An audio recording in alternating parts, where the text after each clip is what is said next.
What's up, brother? What's going on, bud? Dude, so I guess we got to tell everybody about what's happening this spring. A couple pretty exciting things. Yeah, super excited with with the news you're about to give out. Yeah, right. So I guess the first thing that we're going to announce is that we have a new relationship with Schedulicity, the Schedulicity app, which is a scheduling app, and I mean we've been using it for a couple weeks now. So yeah, it's doing everything that I that my previous app was missing, and I'm totally digging everything that I'm allowed to do in it. Exactly, it's pretty cool. I mean, I suggest anybody that's looking for a scheduling app for any kind of scheduling to go look at it. We I mean, from our side, it's just been so cool and so easy to use, really, and even our clients are starting to use it now, and they're really digging just the ease to make online appointments. Yeah, all my clients, you know what I mean? They're in total control of making their own appointment with me, and they really, there's a big, huge shout out. They love it. Yeah, what's pretty cool about it too is, I haven't experienced it too much, but just reading the literature and stuff about it is how if you have a hole in your book, they'll actually fill it. So like it could be a new client or whatever. So the app is actually set up like a community, so they can they can fill your book for you, right? Yeah, yeah. The whole marketing part of it, to help you market your business is pretty brilliant. Actually, it's pretty genius. It's pretty cool. Especially because a lot of us that move to a suite, we're just starting out learning how to operate our own business. So right. They have these things in place to really help you grow your business. Yeah, I love it. And I'm also, again, I haven't done it yet, but reading it, I can't wait for is how you can actually put products on sale. And as your clients book their appointment, it'll let them know that it's on sale. And by the way, they can buy it even before they come into the shop, and then you just hand it to them and send them on their way. So I'm pretty excited about trying that option out. I can't wait till some of the spring deals start coming out so we can start implementing those. Yeah, and that's not the only thing that's exciting that's happening with us. I know. Well, officially what we did is we signed an ambassadorship. So we're doing like an ambassadorship, and two things that we're super excited to announce is one is that the ambassadorship is with our dear friend Presley Poe. Yep. And so Presley's going to be on the ambassadorship as well, and that Schedulicity is sponsoring our show that we're doing with Presley Poe in Frederick, Maryland on April 7th. On April 7th. So on April 7th, we're doing a really cool hair show. It's going to have Presley Poe and the newly awarded NAHA Award winner. NAHA Award winner, that's right. Blush and Mane, that everybody knows on Instagram. God, her work is incredible. Yeah. And she's teaming up with Updo Guru, Casey Powell, and Casey's amazing too. And they're actually going to do a class together as well. So on April 8th, they're going to have a class, like an Updo class. We have 3 classes going on April 8th. And you can learn more about that at PresleyPoeandFriends.com. But, dude, that's going to be a killer class. Yes, it is. I mean, today on Instagram, somebody was like, "It's going to be an epic hair weekend," and it's so cool that we can that we're kind of bringing it to Maryland. Yeah, we get to be a part of it and get to. I mean, I'm just so excited. I can't wait. I can't wait either. But let's drop a couple more names. So we got Presley Poe, we got Blush and Mane, we got Updo Guru. Yep. We got from Project Runway, Lynn Nugent. We got Lynn Nugent, and we got Miss Jackie Davis. Miss Jackie Davis.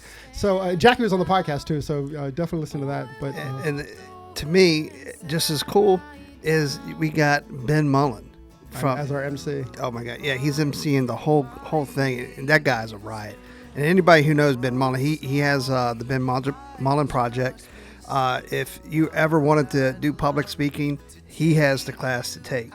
100%. I mean, like if you ever want to present in front of a stage or even present it in front of your salon staff or whatever. I mean, Ben's got this incredible program. Also, we have #Presley Poe that Cosmoprof is underwriting for us, which has been fantastic.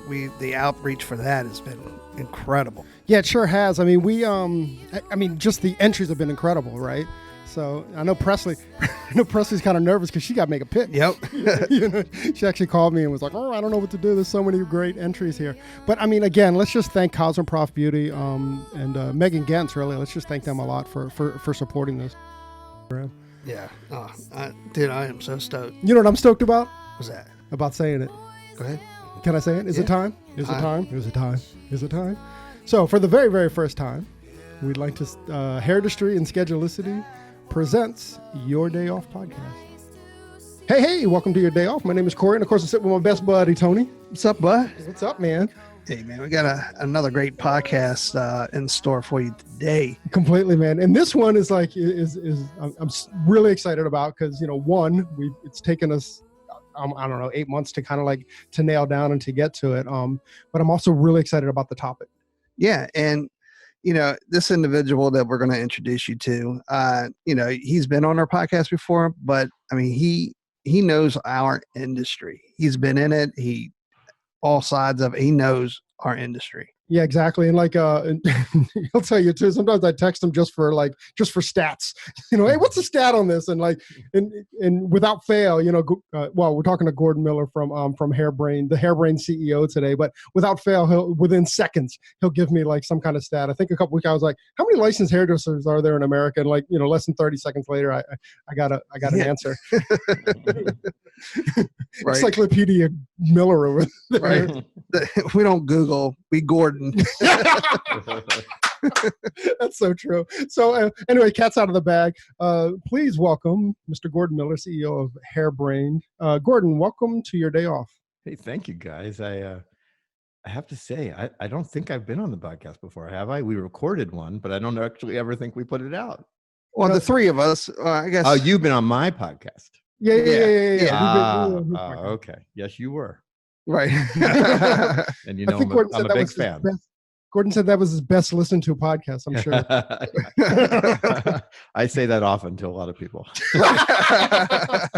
Touche. So I guess we teased the topic in the read there, but so what Gordon's going to talk about today is the state of our industry. So, Gordon's a great resource. Again, he knows all the numbers. He knows the facts. This is what he does, so I kind of want to get into it. So, I'm going to just throw it out there, in a broad manner, Gordon. What is the state of our industry? The state of our industry, big picture. I've said for years, and I believe this so deeply, is that we are first and foremost generally a reflection of the larger world around us. That's our context. When things are good in the general economy, things are good in our economy. And we don't lag too much behind it. Consumers behave in a certain way, and they typically do it across all kinds of categories. And so if they got money to spend, of course, we're a priority. We're doing great. I think, today the economy is good and there's bad. And so, we're the beneficiary and also the victim of that, I think. And it also depends on what part of the marketplace you live in. I think that's one of the most important things for me, big picture, when we talk about the state of the industry. We are almost like many industries within one, or there's many parts and pieces, and they're not all the same at the same time. And I think that's the deeper conversation of what's going on with the parts and pieces. If you want to, I'll take one as an example just to explain what I mean.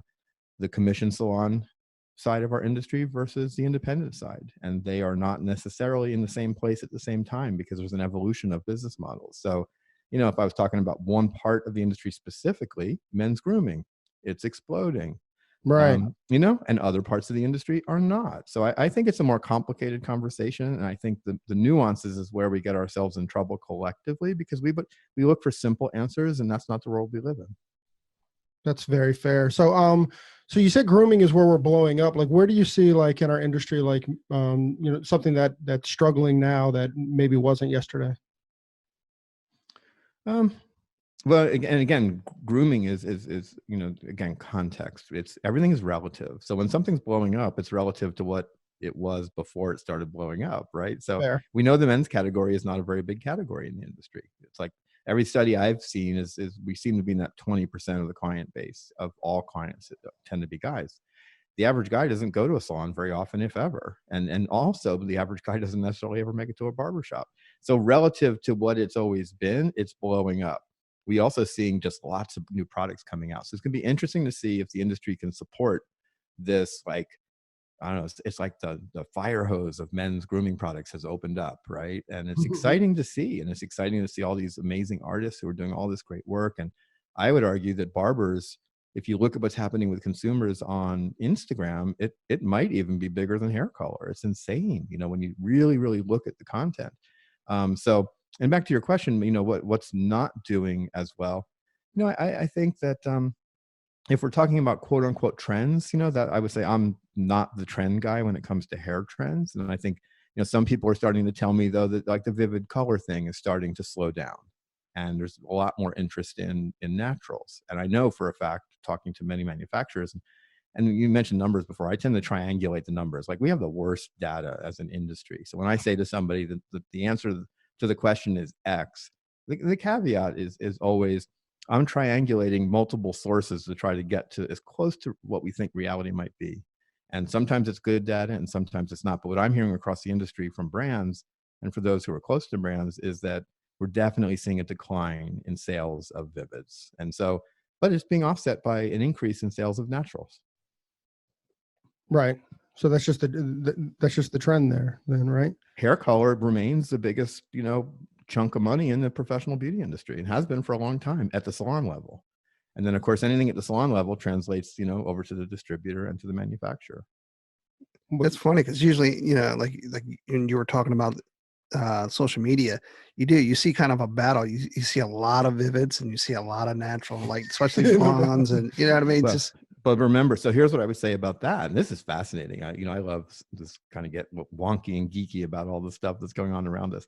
I remember like about a year or so ago, I was talking to my good friend Nina Kovner. We were on the phone, and I was sitting on a bench with my dog, and we were, I don't know, 50 feet away from a bus stop.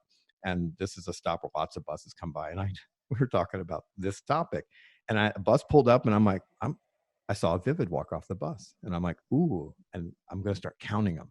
Like, how many people in the general population do you see a lot of Vivids? And I think, as someone who travels a lot, I said the answer is no.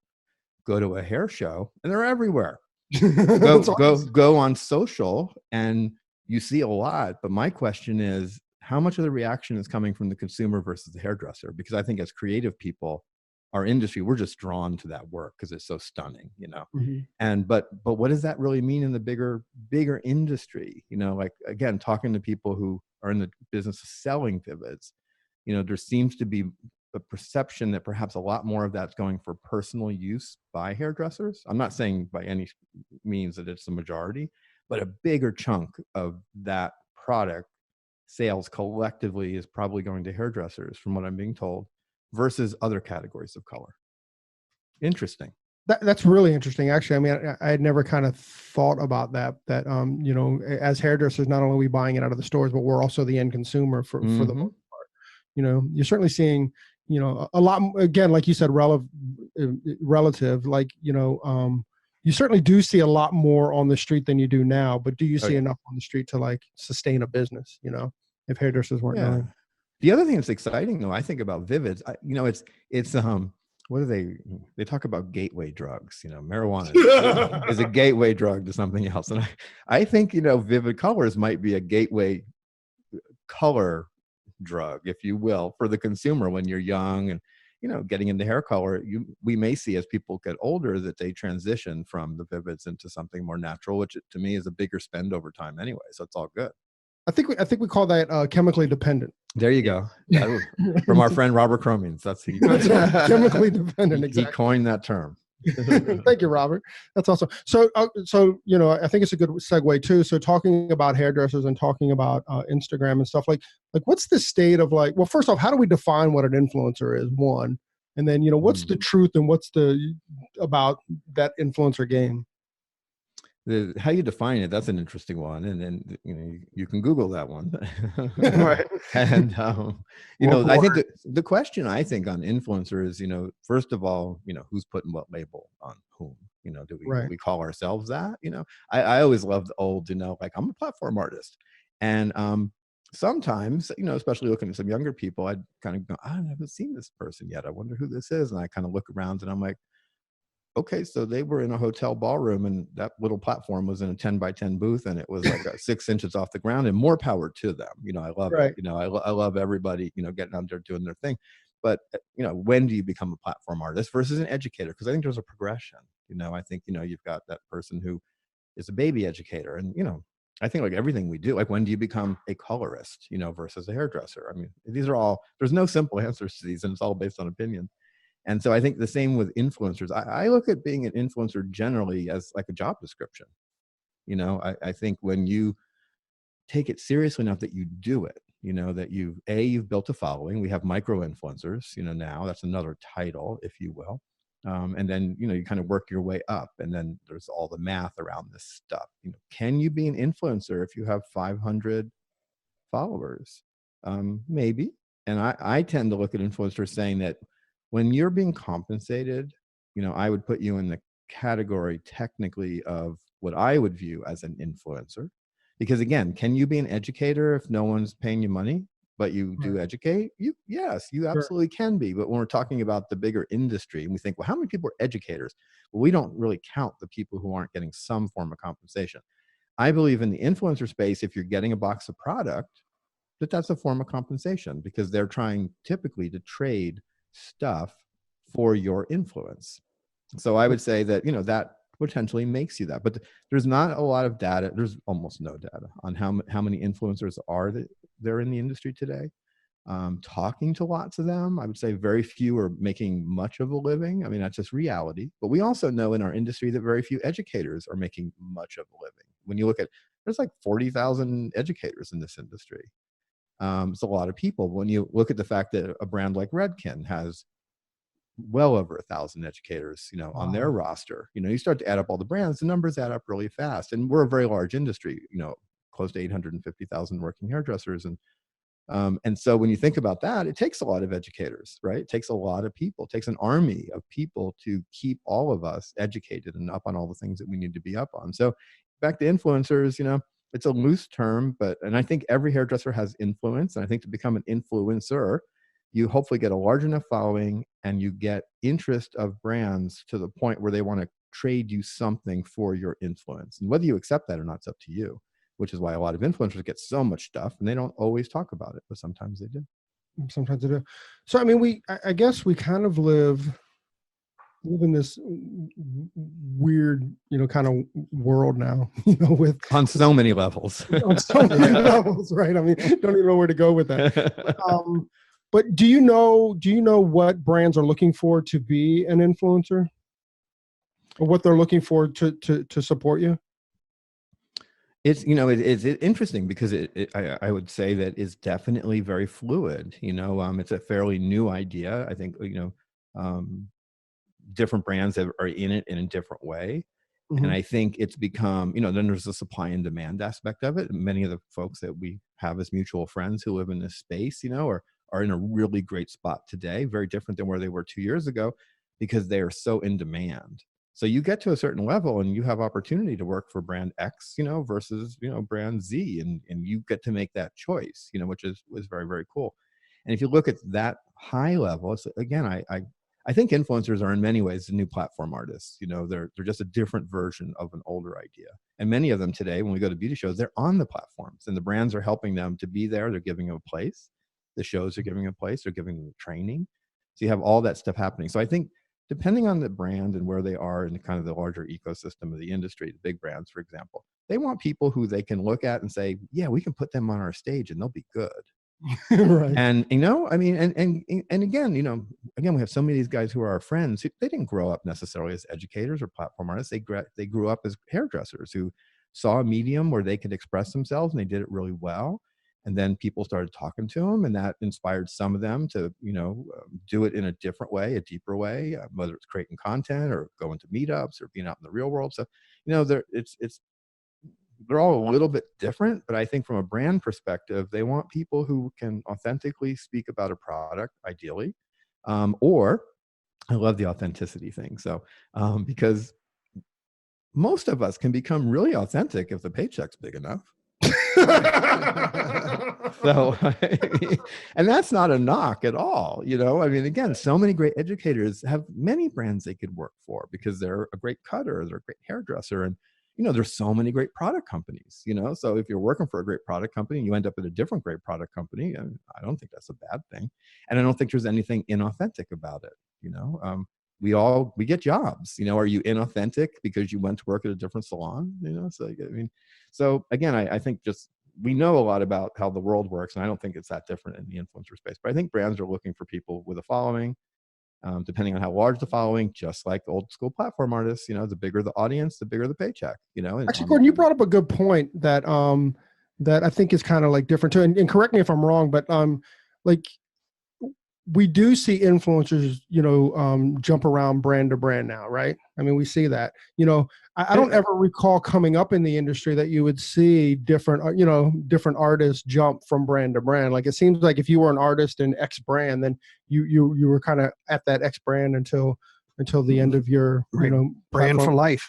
Exactly. So, I mean, it is interesting. I guess maybe that's the caveat, or that's the empowerment of being a brand before the brands, seek out your services, right? Like you have something. Yeah. I mean, again, I don't think it's completely different, because we do have old school examples, that have people who go across categories. So a good example, we mentioned Robert Cromeans, so Robert, iconic, with Paul Mitchell.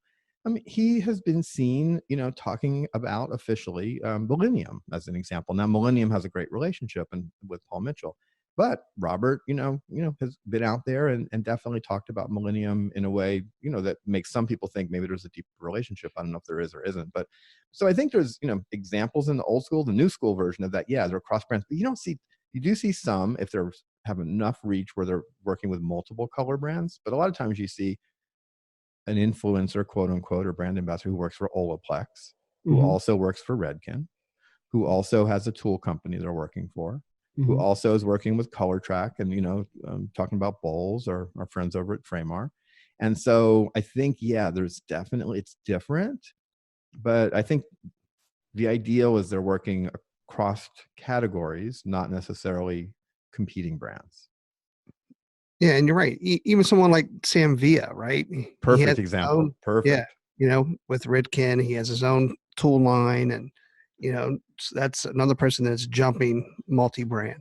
I love that you mentioned he's his own brand, but I love that you mentioned Sam. So going back, I'm going to say, gosh, I'm going to take a guess, maybe 8 years or so ago, I used to do reports for certain brands and some consultants in the industry, and I would track what was happening in terms of who was influential. There were no such thing as an influencer back then, but this was in the early Guy Tang days. Guy was blowing up. And Sam V, I would do quarterly reports and I would track all the numbers. And I was fascinated. It was Facebook land, it wasn't Instagram at that point.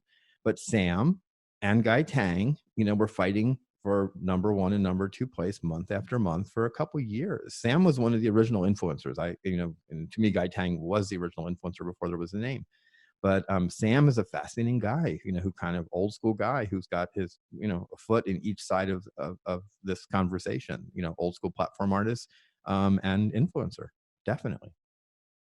He's probably the best example of somebody that's kind of like transitioned into both sides. And he's such a great guy. He's just such an amazing guy, and to the industry. I mean, he walks the floor and he mingles with people. You never kind of see him backstage, because there's no backstage for Sam. His backstage is the floor and being with the people. And I have just mad respect for Mr. Sam. And a pioneer in digital. I mean, seriously, he was doing video content almost before anybody. Again, he and Guy in different ways were doing similar things, and Sam was preaching. I was an early kind of evangelist for social and digital, and Sam was right there, and pushing Redken to really get deeper into this, and they were lucky to have him. And outside of kind of brand thought too, Sam was like, let's do it for free. Let's do it for free, and let's offer that as the currency, as just the education. Yeah, and he built a following, like almost a cult following, Completely. He definitely has a cult. All right, Gordon. Now the tough questions. Where do you stand, or where do you see the industry as far as let's get into the salon suites. Let's get in a little bit to what's happening in Washington State, and compare that to what's going on in the commission world. Again, it's a transition in business models. I used to get in trouble years ago for being quote unquote pro booth rental, going back 10, 15 years. And booth rental has been really strong and actually the predominant business model in California for 30 years. So to me, it's not a new thing. And if you were to go in different pockets of the country, it was really strong. And if you were to look at, the ethnic markets, the African American community in particular, it's been 90% plus booth rental for as long as anybody knows. I mean, it was a predominant business model and still is. So it's not new. And I think it fascinates me when you look at kind of what young people are told when they come into the industry. It's like, why should you do this? Well, it's creative. Um, it has flexible hours. You can make your own hours in a sense. You can be your own boss someday. You can own your own salon. And old school, I was like, hey, everybody, don't get so excited about booth rental because you just described it.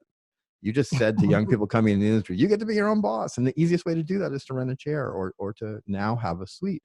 So it's, different strokes for different folks. And I've long said that, the growth in booth rental, and I really do believe this, talking to a lot of those who've gone into rental, is a result of the failure of great leadership, on the other side of the coin. And I don't think that people come into this industry to be their own boss. It sucks. It's hard.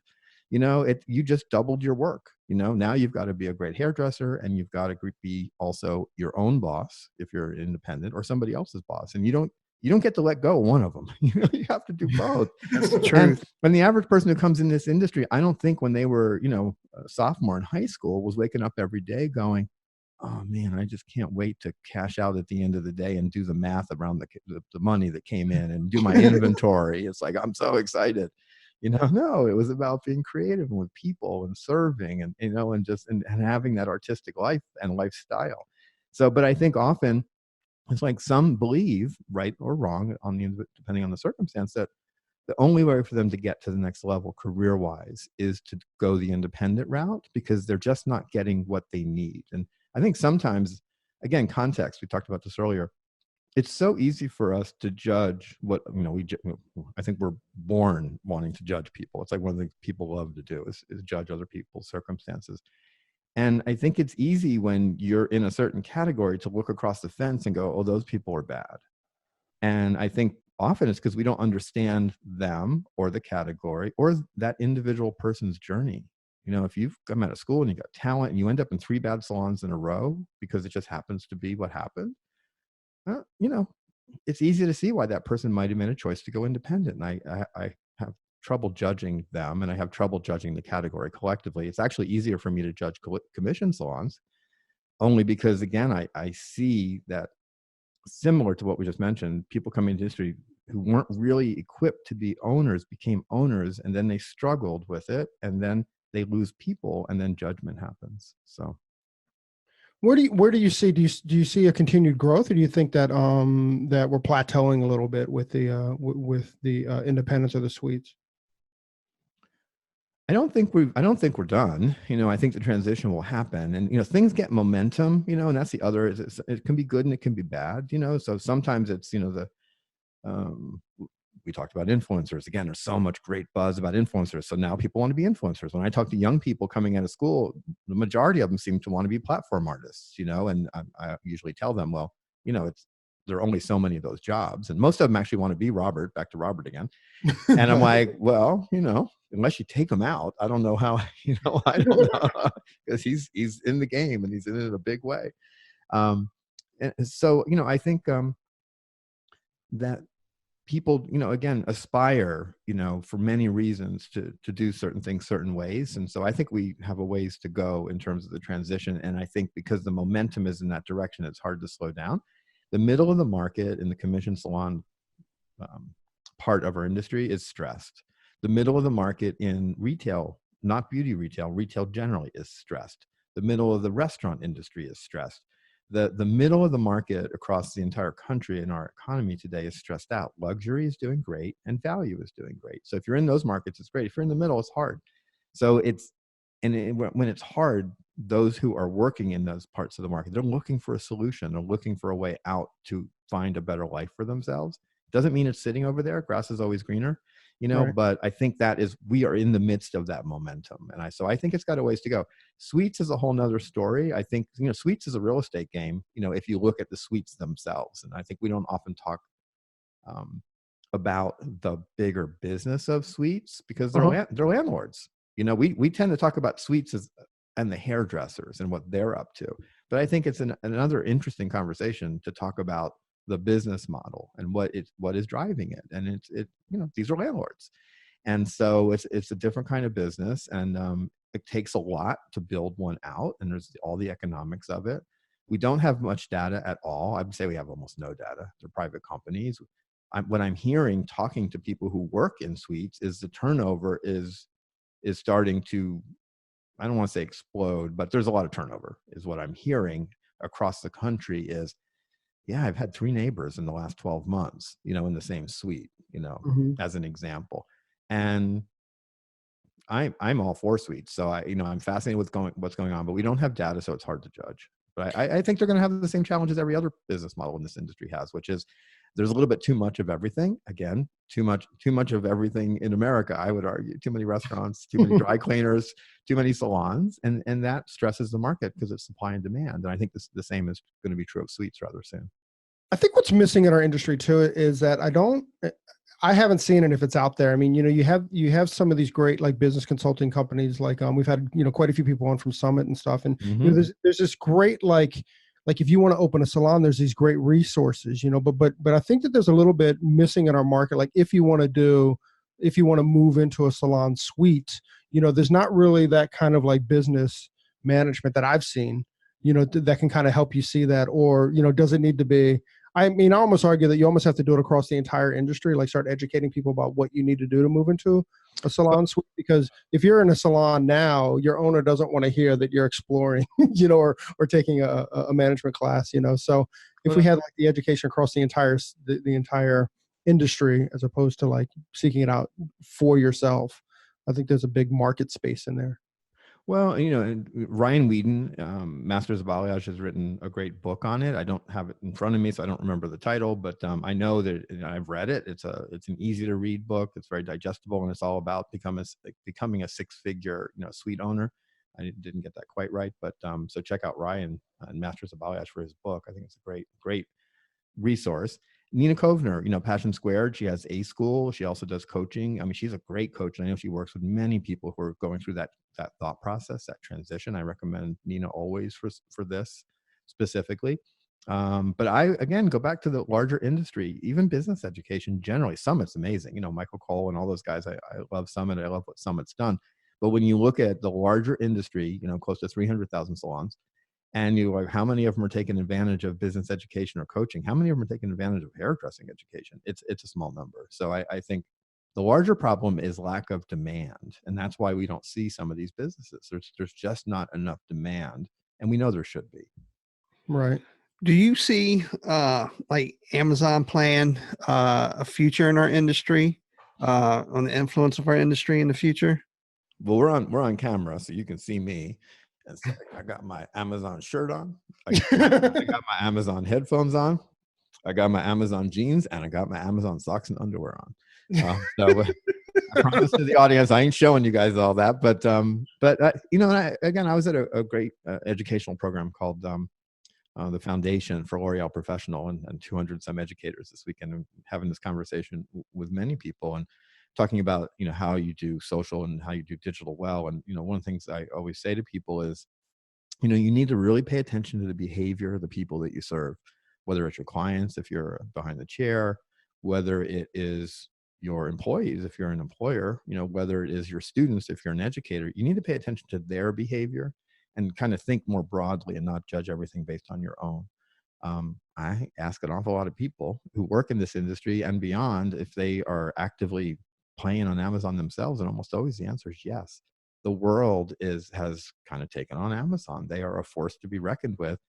And because clients are using it, we start to get expectations on how certain things should be. Just like people who go to great hotels and have great service start to have expectations about service in every part of their lives. And so that's why luxury salons step up their game, because that's the customers that they attract. I think if the world is using Amazon, I think it's going to have an impact on us. And we don't quite know what that looks like, but people want to buy stuff online. And I think big picture, the industry has never been able to kind of crack the retail code. It's not one of our core competencies as an industry. We have all kinds of amazing product. We have all kinds of success stories, with specific brands, but generally we're not very good at it. So a lot of money is being left on the table. And I would argue that Amazon's going to pick that money up. Yeah, no doubt. Do you see or have you heard any whispers about like them buying out one of the larger distributors? Oh, we all kinds of whispers about all kinds of things.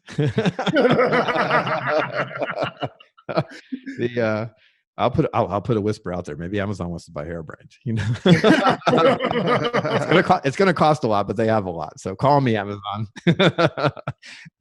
there have been whispers. Yeah, and how is that going to affect our industry? Right? Who knows? I mean, I think the big reality is, that, we have all these great products, right? We have all this great stuff, that companies make to, make things happen in the salon and to support what's happening in the salon when people go home. And, you just have to say, look, pretty much everybody buys stuff to take care of their hair, and including everybody goes to salons. And yet the majority of people who go to salons don't buy that stuff from salons.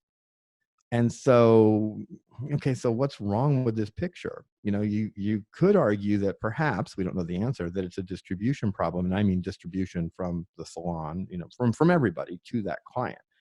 And so if the client's not taking advantage of that, and yet it's great product, they're probably missing the marketing message. And if it can reach them a different way, by way of technology, by way of Amazon, by way whatever, it's going to happen. And it's kind of, there's cracks in the business model, I would say, and those cracks are going to let stuff seep in if it's attached to money, and one of them might be Amazon. Time will tell.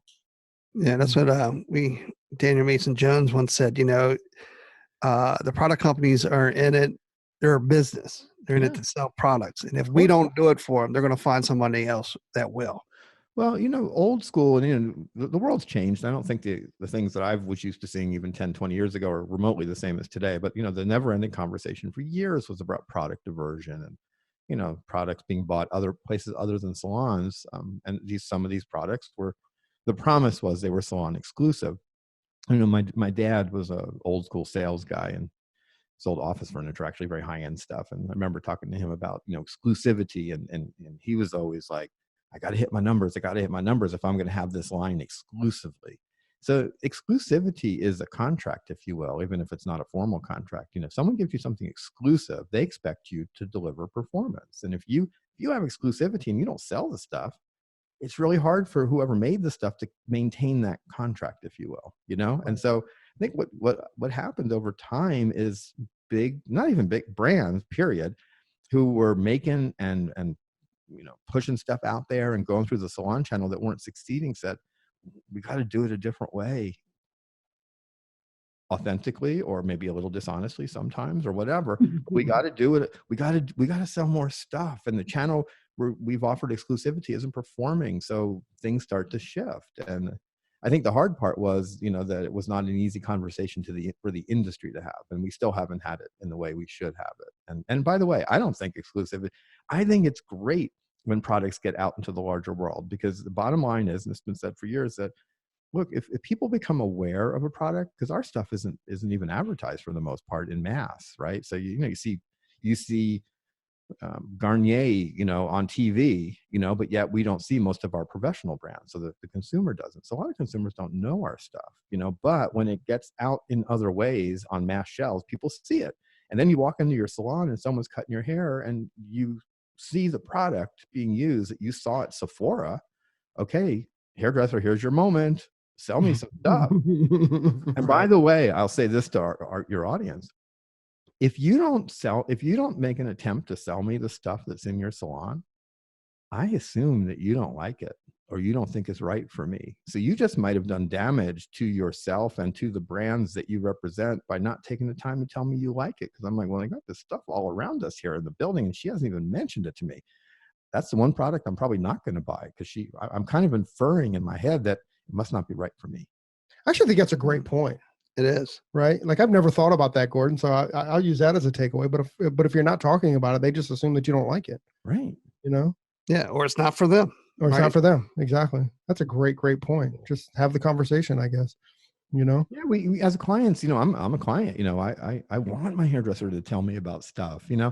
I also want my hairdresser not to be, expecting that I have to buy it just because they talked about it, and maybe I don't need it right now. It takes me 6 months to go through a jar pomade. So, seriously, it's like, cut me some slack here. but I take my hat off. You'll see me. It takes me even longer. But seriously, by mentioning it and by recommendations matter, and there's been research that says a client is much more likely to come back to you if you make recommendations, not necessarily sell stuff, because we're like, okay, you cared enough to tell me what to do, and that makes you a more of a professional in my mind. Actually, that's an interesting number too, because I've heard that number saying that if you sell more retail, your retention is higher. But Gordon is saying that if you just offer it, then you come off more as a professional, and then your return rate is higher as well. As much as 3 times higher, according to a study that Procter & Gamble did when they were the owners of Wella. So, P&G Professional, I think they were called, or Salon Professional, owners of Wella. I'm going back maybe 5-6 years. They did a research study on this, and that was exactly their point, that the act of recommendation was very powerful. This is why I love Gordon, man. He just throws out like what report it was and what the numbers were, and it's just there. He's not even looking it up. Like that's why we don't Google anymore. We Gordon, right? I have a good memory. www.gordon.com. all your hairdressing information there. God, I have to look up that site. It's probably a Japanese porn site or something. It is now. I'm not looking up that site. No, let's not. Okay, so we've talked a little bit about what's been happening. Where do you see? I mean, I guess Amazon's a little bit what could be happening, but let's get into. Tell us what 2019. Where you kind of see the trends in the stuff for 2019. Where do you see we're heading as an industry? I mean, I think the good and the bad news, is, again, I've been doing this for 40 years. I've been talking a lot about the salon of the future with people of recent. That question comes up. It comes up from brands. It comes up from some of our famous friends. Insta famous and not Insta famous. Right. And there's people I meet. Like what are you seeing? What are you hearing about the future of salons? And it's like the history of salons isn't that different than the present of salons, meaning that 80-90% it's all the same. It's a place where you go to have services done, and there's the good, the bad, and the ugly, and of course the great of that model of providing service. And what's changed over those years, just like in our homes, I mean, the machines are better than they were, the ovens are better, the washing machines are better. In the salon, kind of the same stuff. And yes, we have technology, but the fundamental, the 80-90% of what a salon is and what a salon does, I don't believe has changed very much in all this time. And I don't think it's going to change that much going forward. But the things that we can avail ourselves to provide a better experience, those are all around us. So I think we're kind of a slow, like a glacier of an industry. We kind of move slowly. And so I think, we're going to see more of adoption of stuff that will make everything better. I think you're going to see, the booking thing, hopefully online booking like completely takes over, because we have a long ways to go there still. So I think we are, as a society, we're becoming more comfortable with technology in our lives, from our phones to our Alexas, which is listening to me right now. God only knows what she's thinking. Or probably serve up your podcast when we're done, because that's what Alexa's doing. But I think and I think this is the key point, as we as people become more comfortable with certain things in our lives, whether it's Amazon ordering, or whether it's how we use our phones, or whether we use technology to control our environment, our Spotify playlists, as all that kind of becomes a bigger part of our regular lives, it will become a bigger part of our salon lives. And I think that's like the very nuanced little change. I think bigger picture, I think the economic stress that the industry faces will continue. I think the economic opportunities, which have always been here. I mean, they've always been, the opportunities in the industry have always been huge, in part because most of the industry, and every industry, is average. So the opportunity to be better than average gives you the opportunity to stand out, and standing out means that more than likely you're going to have more customers and more business. So a lot of the same, with a very nuanced kind of, movement forward, mostly as it relates to technology, I would argue. Yeah, and what's nice on the hairdresser side of it, you see change or opportunity in the sense of wellness. You know what I mean? Like these, you have these retreats that are popping up everywhere to really help the hairdresser or the individual, mind, body, and soul type, spiritual, just kind of Yeah, letting it like all out and recover. you know, like Elizabeth has a retreat now, and you kind of hear them, Elizabeth Faye, and we kind of hear about more and more of these retreats. Is this? I mean, I don't. Tony and I've been in the industry for about 30 years, and I don't really recall a big surge in like hairdressers helping hairdressers necessarily. It seems like it's been brand specific for so many years, and I just, as of 2014, again with Instagram, I kind of see more like hairdresser to hairdresser communication.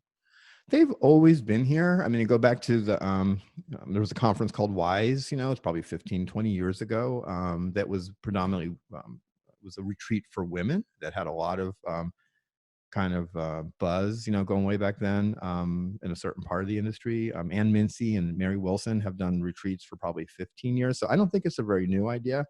I think because of Instagram, we become more aware and there's more of them. But I would also say, like with so many things, it's like things get buzzy, right? And we're like, oh my God, it's a trend. I would argue that on the retreat side and a lot of other things that we see, that when you do the math, it's not much of a trend. But I love that it's happening, and I hope that it becomes one. And I think we all know how important it is, especially in an industry where you take in people's stress all day, because that's what hairdressers do from their clients. I think that these kind of ideas of taking better care of yourself and hairdressers helping each other do that, I think it's massively important, and I hope it takes hold. But I would bet if you would add up all the people who went to the retreats, the kind of retreats we're talking about right now, last year, or think about this year, I'll bet you it's not 1,000 people in total, and it's probably more like 300 max out of, again, 800 and some thousand. So great idea. Hope it takes hold. I mean, on that note, I mean, starting your own retreat seems like a good idea too, because like you said, I mean, there's 850,000 people that you aren't reaching, with these retreats. So is there space for that? Are people out of there? No matter how big the retreat is, it's never bigger than like 50 people, right? Because otherwise it's no longer a retreat. Exactly. Right? Exactly. So we'd have to have a lot of retreats to get everybody to them, but it's, it's a niche, and there's the economic factors. I mean, they tend to be expensive because they are. I would also say, I'll bet you there's a lot of hairdressers going to retreats that are more, again, general, not industry specific, that they just go to. There's all kinds of ways we can, get ourselves healthy and happy and de-stress. And sometimes it's just going to get the weekly massage. But I do think retreats are becoming bigger in the industry, because retreats are a bigger idea outside the industry that we've grasped onto in a good way. I think so. And I also think that, like you were saying earlier, like, what we do as an industry, like we are very, nobody understands a hairdresser except other hairdressers, right? Nobody understands what standing behind the chair is like. So I think it's kind of nice when you have a bunch of like-minded people that can kind of hash that out. And, like I think Nina was doing a retreat as well, right? For a while. Yep. Yeah. I think she's got one coming up, but I think so. But I kind of like how you're bringing in like these experts and like, the people that you see that are doing, just the nuance really, really right, and being able to share that nuance. Definitely. Where do you see, or what's your opinion on like the independent education? Because it seemed like there was this big wave of it, and now the brands are starting to like, eat some of that up a little bit. Yeah, well, I've long said to my independent educator friends, because there was a wave, and you go back 5 years ago, it was a big thing, and it was kind of a cool thing to bash brands for some people at the time. And I was like, be careful who you bash, because every independent educator I know is an independent until someone gives them a contract. And so, and that, there's nothing wrong with that. I think if you, and I think, there are some definitely exceptions. I think DJ Muldoon is one of the greatest independent educators in the industry, and, he's doing his thing, and he's doing it the way he wants to do it. And, and I think it's amazing. And so, again, like you mentioned, Elizabeth, I think that there's a space for this, and the online, digital, and social tools we have. It's a democratization of marketing. So anybody who aspires to be independent, and for whatever those reasons are, the opportunity to make that happen has never been, more powerful. So I think that's cool. But I do think, like being a suite owner, right, or being a chair rental, being your own boss, being your own boss as an independent educator, it's not for everybody. It's a hard road. And so I think, therefore, sometimes those folks, when, they get spotted and the brand says, hey, you want to come on with us? Often they're ready, because they've done all that hard work. And it's like, God, I would love to have a back end supporting me. And here's a great brand that makes great products and has a lot of integrity. And I feel like I fit. So, more power to everybody. It's the next, it's a step for many. It's a stepping stone to something else. Well, what's else? I mean, if you're in the brand, where else are you going to go, right? I mean, being an independent educator is a stepping stone or something else. Yeah, I think for many. And hey, here's the other side, which is amazing. Look, the average American spends 5 years on a job. That's the math outside of beauty. And we have this expectation for some weird reason in the beauty industry that we're supposed to like get a job and keep a job for the rest of our frickin' lives. You go work for a salon. How dare you leave my salon? How dare you? I've got memory loss when I left the salon where I worked and opened the salon, but I'm going to judge other people. But, people, especially today, people change jobs, so, I think to have that stepping stone is actually not a bad thing. And I think there's just more opportunity and even maybe more acceptance of that today than there's ever been, that it's okay to move jobs, to move brands, to move salons, to move, the categories of stuff that we work in. I love that. And, keeps you inspired, keeps you, you know what I mean? Just might keep you from leaving the industry, and I think that's important to recognize. That's true. You know what? That's a great point. It's a really great point. All right, Gordon, give us like give us a couple like super positive thing that's happening over the next couple of years and things that are that really. Was I being negative? No. I don't think that either. No, not at all. I just. Okay. No, I can go there very easily. So you might. No, you're fine. Knowingly. No, you're fine. But just give us like what, like future trends or not something really to be trends. Excited about. Yeah, just stuff to be excited about in the industry. I think one of the biggest is, and again, I put it out from a larger context beyond the industry. And I think all this technology, all this access to information, all this, like everything at your fingertips, it can be challenging for some, but for many, there's a level of empowerment that we've never seen before. A person who's struggling in their career because perhaps they work at a salon that just doesn't provide education for whatever the reason is, whether it's a lack of caring or a lack of resources or a lack of wherewithal, whatever the reason is. The fact that so much stuff is out there for us is hugely beneficial to everybody. And I do believe that more and more individuals are going to take advantage of this stuff. And I think that will help to propel the industry, incrementally forward in a good way. I think the biggest challenge around that is finding the right stuff, but I think brands are stepping into that. Again, L'Oreal, PPD, the larger parent company, the professional products division of L'Oreal, they're about to launch something called Access, and it's across all the L'Oreal brands. So it's Matrix and Redken, L'Oreal Professional, Kerastase, and Mazzani, and whichever ones I'm forgetting. They will all share this platform. They'll be open to everybody, and they will curate. So they'll find the good stuff and stick it there, and I think that is a big, big positive opportunity. Sometimes people look at the negative of all this technology, and I think there's just so much positive in it. So that truly excites me. I also think that what I love about what's happening in social, with influence, quote unquote, and I think every hairdresser is in a way an influencer, not as a job, but hairdressers have always had great influence. And I love that, we're starting to see some maturing of this space. And so many of those who have a voice, I think, are using it to empower their fellow professionals in ways that we've not seen in terms of reach. We've always had great platform artists and educators who inspire. And they've been such an important part of the industry and opening people's eyes to their own potential. And I think social and digital and the folks who have, you mentioned Alfredo, who's I adore, and so many, but he's such a great example of someone who has a platform and he's using it, I believe, for the greater good, and I think that is a game-changing opportunity that is beginning to mature. And I think this younger generation is going to rock it in terms of using it to grow their own careers. I couldn't agree with you more. It's like, and like we mentioned earlier, and I think you just kind of mentioned it again, was that I do see this upswing in like in hairdressers truly helping other hairdressers, and it's person to person. And I think that, and I'm not attacking the brands on any level, but I just don't, at that scale, it's really hard to like be able to touch every hairdresser.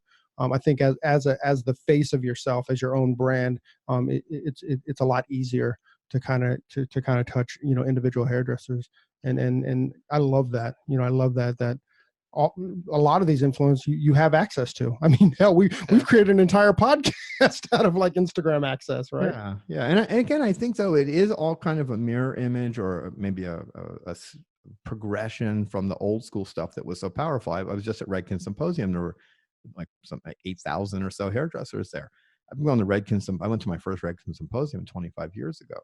That is the kind of event that does exactly what we're talking about here, but in a more macro level.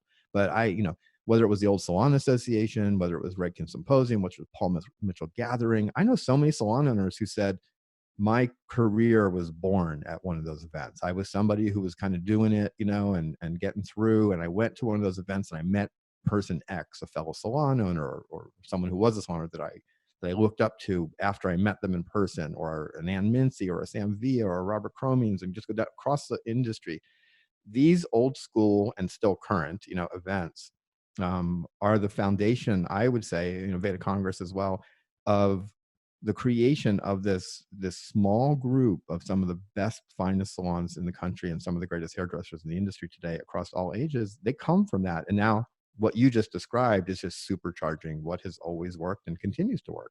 The old school stuff is we didn't really talk about it, and I know we're getting towards the end, but I always say to people who are struggling with social, I was like, hey, if this isn't for you, just double down on the old school. Handing out business cards works. Asking for referrals works. Recommending products work. Instagram's not for everybody. And I have friends who do hair who like, I'm not doing that, but I'm so busy. But I ask for referrals. I rebook my clients and I recommend product. And I've got a 4-week waiting list. To the young people, that sounds like, grandma, granddad trying to figure out a smartphone. Right? but it's actually easier. Absolutely. It's easier. So I think, and it's great if you can do all of it, because we should. In the old school, we talked about a marketing mix. It's like, you did different things. It's just not, you don't want to be a one-trick pony. But so, yeah, if you're just that person who just can't wrap your head around it, and hand out your freaking business cards. Yeah. But like you said earlier, for the young people, it's just going to be second nature to them. Absolutely. We met a hairdresser that just graduated from school, and she went straight into a suite, and she's already booked out like months in advance. That's her gift, right? Yeah. Yeah. And I want to say something about that too, because we hear this all the time now, and I'm so excited for those people. But I would also say, having watched the industry forever, and I believe it's true today, she's a unicorn. And 1,000% she's a unicorn. Yeah. And I would say to young people listening, it's like, it's harder than it looks. And she is a unicorn. And I would say to anybody who wants to go independent, my first question to somebody who wants to go independent is, what time do you, in your current job where you work for somebody, your commission size, what time do you have to be at work? The answer is, let's pretend, noon. I'm like, okay. When you're not working there anymore, are you disciplined enough to show up to work every day, your new work, your suite, your chair, at noon every day? Are you disciplined enough not to go home early? Are you disciplined enough to do all the things the salon was doing for you? Because if you're not, you maybe need to stay where you're at or find another version of that, because independence is not for everybody. I work from home. It took me a couple years to get really good at it, and because it's not easy to be an independent person. No, that's good. That's 100% correct. Yep. We're talking about, a community of hairdressers or a community of people giving back. And obviously when you go to Hairbrained, it's a community of giving. I mean, there's so much information on Hairbrained. There's, the people there, it's great. It's, people who want to, I guess, learn and just up your game, your craft. Obviously you have a huge part in your podcast. It obviously inspires Corey and I. We listen to it all the time. But yeah, talk to us about Hairbrained.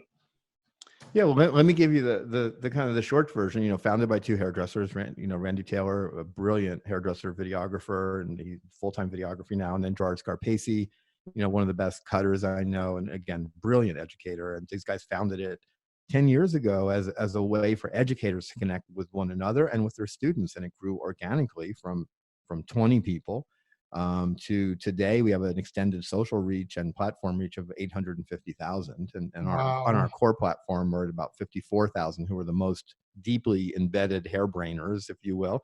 And and what they share, in terms of values when we survey them and talk to them, is they absolutely are so proud and so committed to the craft of the doing of hair.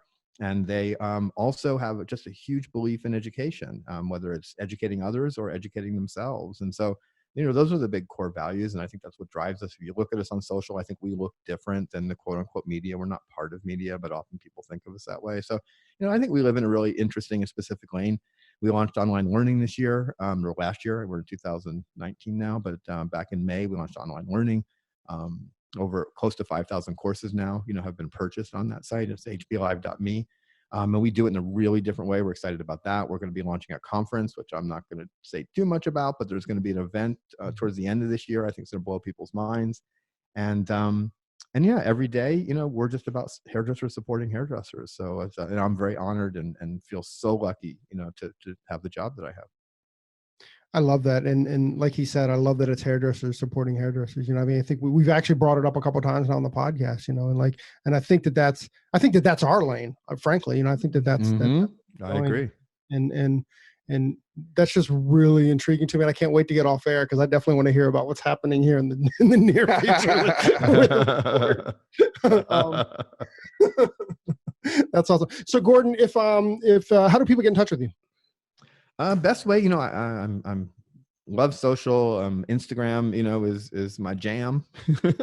So look for me on Instagram. It's Gordon M, but with one O. So at GORDN as in Nancy, M as in Mary. That's me on Instagram. You can DM me. I'm really good about responding to people. I would recommend that as the easy way to reach me. So don't Google it, Gordon it. Gordon, exactly. Don't be visiting Gordon.com, because we don't know what's we have no idea what you're going to find. I'm going to look when we hang up, though. I actually reached out to someone on Facebook last night, and I said, if you want to get in touch with me, I live on Instagram. I only visit Facebook. Well, that's, let me just say this about Facebook. I think it's really important from a business perspective. I think it's, depending on who your clients are, your prospective clients, you should be there. But I, like you, I personally, I no longer participate. Professionally, Hairbrained's on there. We have a big presence. We're on there every day. I'm on there every day. But personally, Mark Zuckerberg, sorry, I used to adore you. I think you're destroying the world. It's like the Terminator, right? Yeah, I'm kind of scared. It has me nervous. But I love social for our industry. Again, marketing platform, genius, connectivity, inspiration for one another, and support for one another. It's the best. The best. And on that, can we say, Mr. Gordon Miller, thank you very, very much for joining us on your day off. It is my honor and pleasure. I'm so proud of you guys and all that you've done in this space. And I think you just provide such value to the industry. Again, I love that you invited me, and I love that I can call you my friend. Please do me